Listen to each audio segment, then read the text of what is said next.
We have learnt these laws for exponents. We also know that these laws hold when the exponents are positive, negative, and even when they are zero. Now let me tell you that these laws also hold if the exponents are fractional. Yes, there can be fractional exponents as well. Now, we know that an exponent denotes the number of times base is multiplied. So, what would be the meaning of a fractional exponent? For instance, what would be the meaning of a raised to the power half? Let us try to apply some rules of exponents and find out.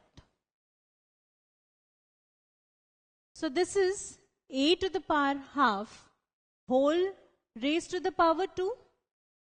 We know that a to the power m whole raised to the power n is equal to a to the power m into n. So let us apply this law here. We get a to the power m into n, that is half into 2. Now half into 2 is 1. So we get a to the power 1. So this is what we get. So what do we see is if we square a to the power half, we get back a. So a to the power half is that number which when squared gives us a.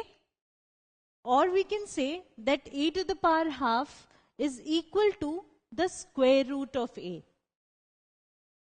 Now let us see for a to the power 1 by 3. This is a to the power 1 by 3 whole raised to the power 3. Again, let us apply the laws of exponents. This is equal to a to the power 1 by 3 into 3. These two powers are multiplied. Now 1 by 3 into 3 is 1. So this becomes a to the power 1. So a to the power 1 by 3 is that number which when cubed gives us a.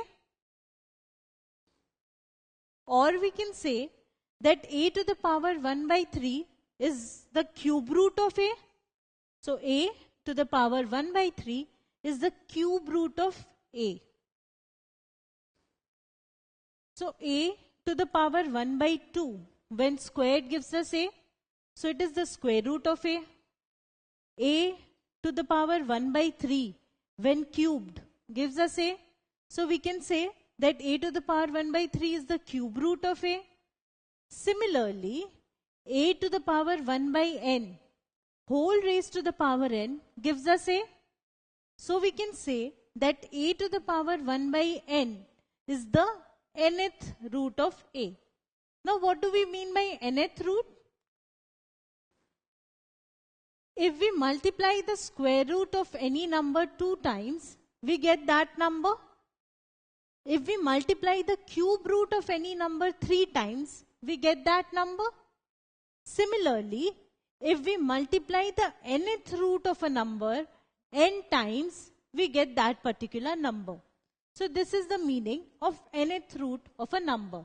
So if we multiply the nth root of a n times, we get a. So nth root of a number can be represented in exponential form as this. A to the power 1 by n denotes the nth root of a. If n is odd, then it is called the odd root. If n is even, then it is called the even root. Now this is the square root of 16. And now we know that it can be written as 16 to the power half. It can be written in exponential form as 16 raised to the power half. We know that 16 is 4 square. So this is 4 square to the power half, and this is equal to 4 to the power 2 into half, because both the powers get multiplied. 2 into half is 1, which is equal to 4. And we know that square root of 16 is 4. So we see that it indeed holds true, that square root of 16 is 16 to the power half. So now, can you find the fourth root of 16 using the laws of exponents? Well, the fourth root of 16, it can be written as 16 to the power 1 by 4. We know that 16 is 2 to the power 4. So this is 2 to the power 4 whole raised to the power 1 by 4. This can be written as 2 to the power 4 into 1 by 4. Now 4 into 1 by 4 gives 1. So this is 2 to the power 1, which is equal to 2. So fourth root of 16 is equal to 2. So we can have fractional exponents of the form m by n, in which m is not necessarily equal to 1. In fact, we can have any positive or negative rational number as an exponent. Now, what is the meaning of such exponents? We know that when the numerator is 1, then it denotes it is the nth root of a. But what if the numerator is not equal to 1? What is the meaning of such exponents? Let us see. Cube root of a can be written as a to the power 1 by 3. Now let us square the cube root of a and see what we get. So this is a to the power 1 by 3 whole raised to the power 2. We know that this can be written as a to the power 1 by 3 into 2. Now 1 by 3 into 2 is equal to 2 by 3. So this is a to the power 2 by 3. So we see that the square of cube root of a is equal to a to the power 2 by 3.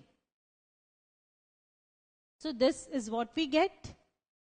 Now let us see what if we take the cube root of a square. So we have a square and we take the cube root. Cube root means raised to the power 1 by 3. So we raise it to power 1 by 3. And both the powers get multiplied. So this is 2 into 1 by 3. 2 into 1 by 3 is 2 by 3. So we get a to the power 2 by 3. So we see that we get the same thing in both the cases. So a to the power 2 by 3 can be interpreted in any of these ways.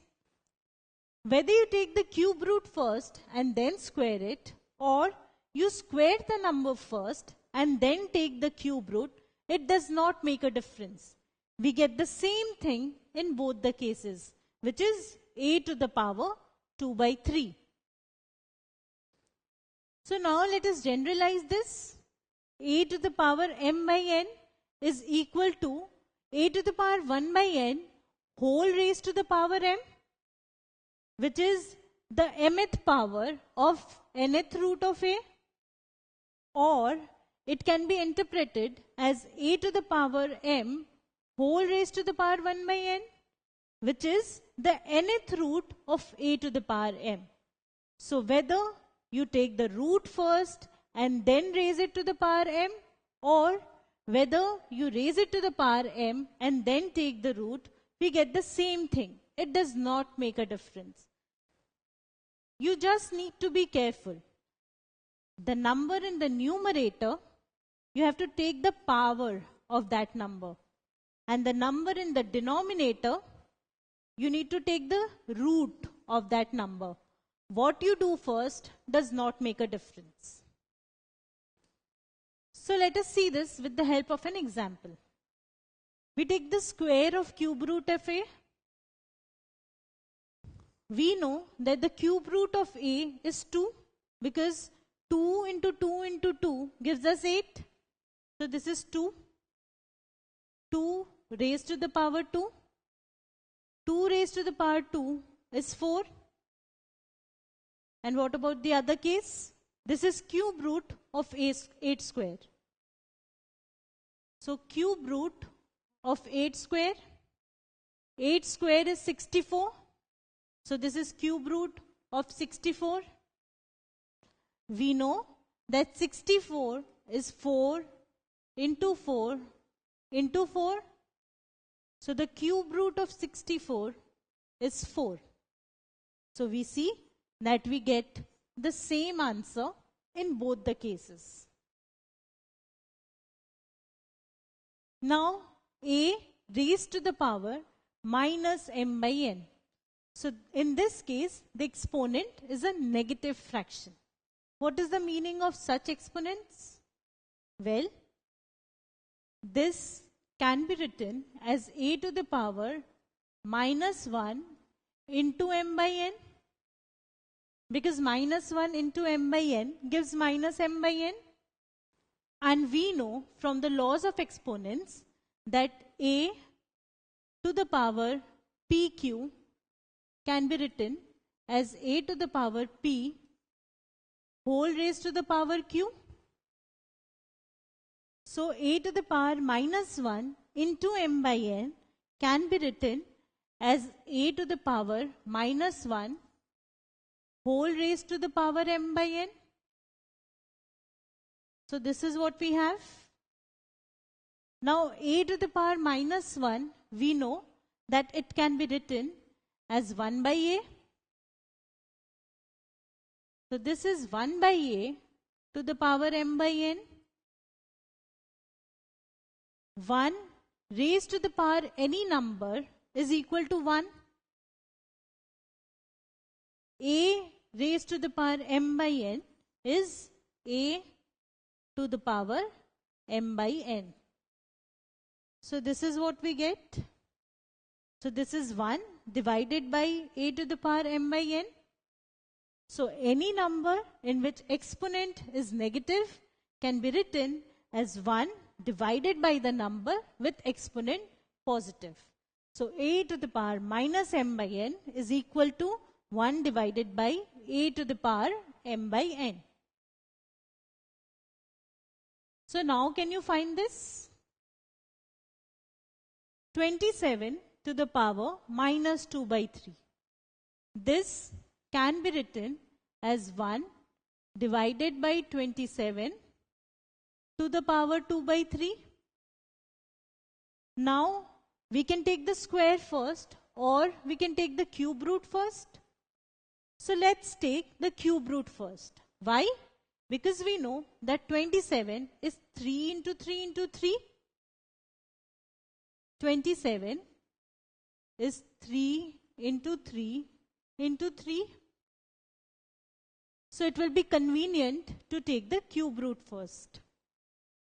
So we write this as 1 divided by 27 to the power 1 by 3 square. 27 to the power 1 by 3 is the cube root of 27, which is equal to 3. So square of 3 is 9.